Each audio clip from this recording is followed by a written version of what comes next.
불규칙 난시가 가장 심한 것이 라섹이기 때문에 시력 측면에서 가장 불리한 수술인 것을 알 수가 있습니다. 안정성이 높아져서 운동선수들도 라식을 많이 합니다. 프로골퍼 선수인 타이거 우즈, 르브론 제임스, 유명한 그렉 매덕스, 영국의 프리미어 리그의 축구 선수들도 라식을 받은 분들이 많습니다. 안녕하세요. 눈을 밝히다 라이트 형제의 최성호입니다. 시중에 떠도는 콘텐츠를 보면 라섹이 가장 안정적이라고 이야기하는 경우가 많죠. 각막을 가장 덜 깎을 수 있고 안구 건조증이 덜하다는 등의 이유로 그렇게 이야기를 하고 있는데요. 저도 라섹을 많이 하고 있고 결과적으로 환자분들의 시력 만족도가 높습니다. 다른 수술이 충분히 안전한 경우라도 라섹만 권하는 안과들이 있기 때문에 라섹이 정말로 가장 안전한 수술일까라는 관점에서 봤을 때는 다소 과장된 부분들이 있고 시력 교정을 받으려는 분들이 선택할 권리를 제한하고 있다는 부분이 있다고 생각돼서 이 영상을 찍게 되었습니다. 라섹을 받는 것 자체를 말리는 것은 절대로 아니고요. 이러한 라섹을 가장 안전한 수술이라고 해서 고려 중이신 분이라면 오늘 영상 끝까지 시청을 해주시기 바랍니다. 먼저 레이저 시력 교정술의 원리에 대해서 알려드리겠습니다. 라섹은 각막의 상피를 제거하고 레이저를 이용해서 교정량만큼 각막을 깎아내는 수술입니다. 반면에 라섹은 각막의 상피를 벗기지 않고 뚜껑을 만들어서 들어 올리고 도수만큼 깎아내고 다시 덮는 수술 과정입니다. 그 다음 나온 스마일과 클리어는 각막을 깎지 않고 레이저를 이용해서 각막 속에 조각을 오려낸 다음에 작은 절개창을 통해서 그 조각을 빼내는 방법인데요. 세 가지 전부 각막을 평평하게 만들어서 마치 오목 렌즈를 쓴 것 같은 효과를 주는 수술입니다. 보통 라섹이 안전하다고 주장하는 이유는 첫 번째로 각막의 두께입니다. 아까 말씀드렸다시피 라섹은 각막 상피를 벗긴 후에 위에서부터 쭉 깎아 내려가는 방법이기 때문에 잔여 각막을 통째로 남길 수 있기는 합니다. 반면에 라식이나 클리어 스마일은 각막의 중간 부분을 제거하기 때문에 절삭한 각막 앞부분 두께를 제외한 뒤쪽 잔여 두께를 남기게 됩니다. 그래서 특히 각막이 아주 얇은 경우에는 라섹을 권하게 됩니다. 사실상 각막이 아주 얇은 경우가 아니라면은 어떤 수술을 해도 큰 차이는 없습니다. 시력교정 수술 전 검사에서 가장 중요하게 생각하는 것이 각막 확장증의 발생 또는 원추각막의 여부를 확인하는 겁니다. 이를 예측하는 가장 중요한 검사가 바로 각막 지용도 검사입니다.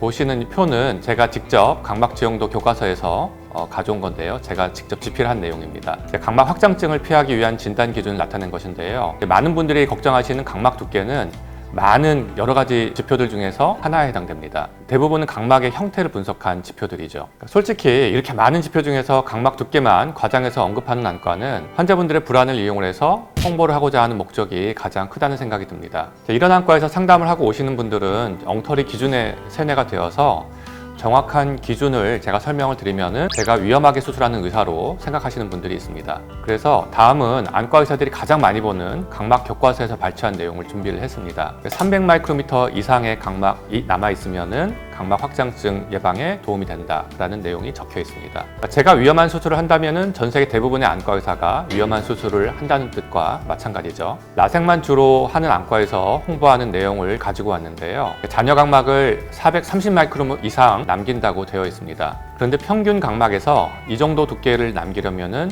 고도근시를 교정을 할 수가 없습니다. 그런데 재밌는 거는 이 안과에서는 고도근시도 교정한다고 홍보를 하고 있거든요. 이거는 앞뒤가 안 맞는 말입니다. 이런 엉터리 기준을 홍보하게 되면은 교과서대로 수술하는 대부분의 안과에서 수술받은 환자분들은 불안을 느낄 수밖에 없습니다. 그러면 외국 교과서가 한국 사람 눈에 맞지 않는 기준일까요? 그렇지 않습니다.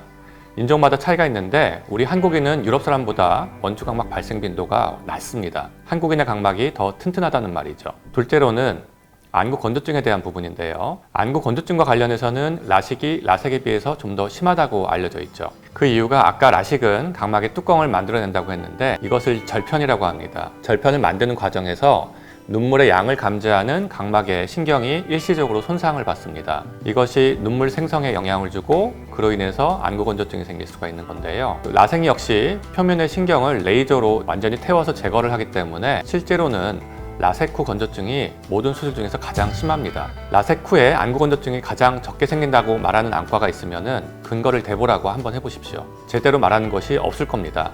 있다면 거짓입니다. 교과서와 논문들이 그 증거들입니다. 또 저희 안과는 라식을 기준으로 수술하고 나서 3에서 6개월이면 안구 건조증을 거의 회복할 수 있는 수술 노하우가 있습니다. 실제 저희가 객관적인 눈 검사를 해도 건조증이 거의 남아있질 않습니다. 하지만 라섹은 1년 가까이 인공눈물 약을 사용하시는 분들이 대부분입니다. 클리어와 스마일의 안구 건조증은 라섹보다 짧게 끝납니다. 각막 표면의 신경 손상 범위가 한 2mm 정도로 좁기 때문인데요. 그래서 안구 건조증이 있는 분들한테 유리한 수술입니다. 세 번째로는 각막의 구조입니다. 라섹은 각막의 깊은 부분을 건드리지 않고 각막의 가장 껍질 부분, 각막 실질 부분을 제거를 하기 때문에 구조적 안정성을 상대적으로 더 잘 유지할 수 있다라고 얘기들을 합니다. 따라서 라섹은 심한 난시도 교정할 수 있고 안경으로 교정되지 않는 수차까지 교정할 수 있다.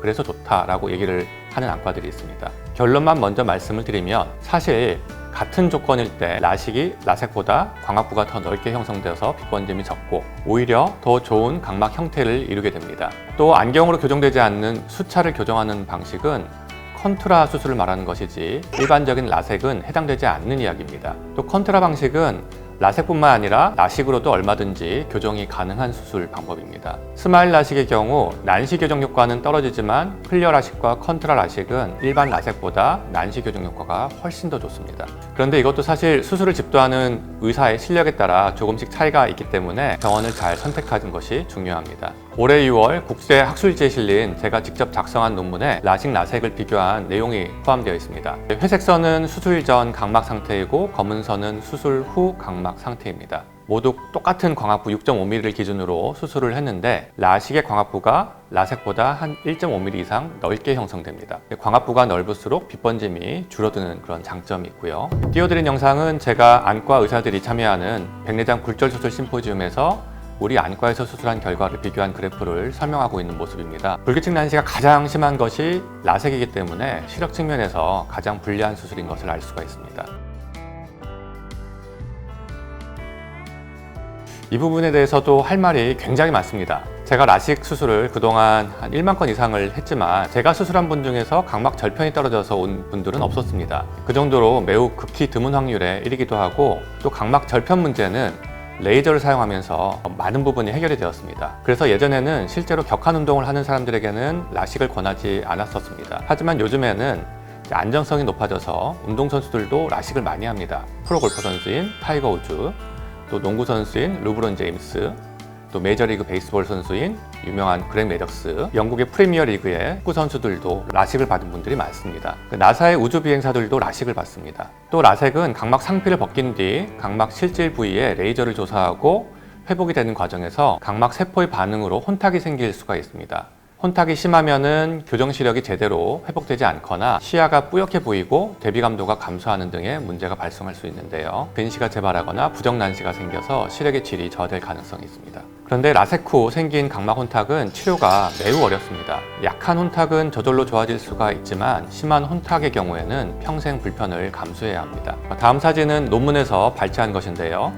라섹 후에 발생한 혼탁을 치료를 했는데도 혼탁이 남아있는 것을 볼 수가 있습니다. 최종 시력은 0.8이거든요. 환자분이 생활하는데 좀 불편을 느낄 수 있는 시력입니다. 제가 말씀드리고 싶은 점은 모든 수술에는 부작용이 있습니다. 그런데 라식보다 라섹이 부작용 가능성이 더 높습니다. 우리나라를 제외한 대부분의 나라에서는 라식을 먼저 권합니다. 실제로 미국은 한 70%에서 라식을 하는 것으로 알려져 있고요. 그런데 우리나라는 라섹을 더 많이 권합니다. 첫째로 비용 문제입니다. 올레이저 라식을 하려면 2대의 레이저 장비가 필요합니다. 각각 최소한 6억 원씩 총 12억 원 이상의 장비 가격이 필요합니다. 반면에 라섹은 6억 정도 하는 장비 한 대로 모든 수술이 다 가능합니다. 라식은 절편을 만드는 장비, 각막을 절삭하는 레이저 장비 두 가지를 이용을 하기 때문에 수술 시간 또한 라섹보다 조금 더 깁니다. 이윤도 많이 남기고 수술 시간도 짧은 라섹을 많이 하는 것이 더 효율적이라고 생각할 수도 있습니다. 하지만 이것은 병원의 이익만 고려한 것이지 환자를 위하는 행위는 아니라고 생각합니다. 둘째는 라식을 하지 않다 보니 라식을 할 수 있는 의사의 수가 많이 줄었습니다. 라섹은 발판만 밟으면 끝나는 매우 간단한 수술입니다. 미국이나 캐나다는 안과 의사가 아닌 검안사들도 라섹을 할 정도로 매우 쉬운 수술입니다. 그런데 라식은 더 복잡하기 때문에 배우는 과정이 조금 더 깁니다. 종합하면은 라식의 시력이 라섹보다 좀 더 좋고요. 또 라섹만 하는 안과에서 말하는 그런 위험들이 별로 존재하지 않습니다. 유명한 운동선수들이 받을 정도로 각막이 튼튼하게 유지될 수 있습니다. 오늘은 라섹의 안정성에 대해서 이야기를 나눴는데요. 사실 어떤 수술이든 누가 어떻게 집도를 하느냐에 따라서 안전한 수술이 될 수도 있고 위험한 수술이 될 수도 있습니다. 또 눈의 상태가 라섹만 받아야 하는 상태인 것과 의사의 전문성이나 안과의 여건 때문에 라섹만 추천하는 것은 완전히 다릅니다. 저희도 라섹이 적합하다고 판단되는 환자분들에게는 라섹을 권해드리고 있습니다. 이 영상을 보신 분들만큼은 환자분들의 눈 상태를 정확하게 파악하고 그에 맞게 다양한 수술을 할 수 있는 안과를 선택하시길 바라는 마음입니다. 궁금한 사항은 유튜브에 댓글을 달아주셔도 좋고요. 저희 병원 카페 눈미남에 사연을 남겨주셔도 좋습니다. 시청해주셔서 감사합니다.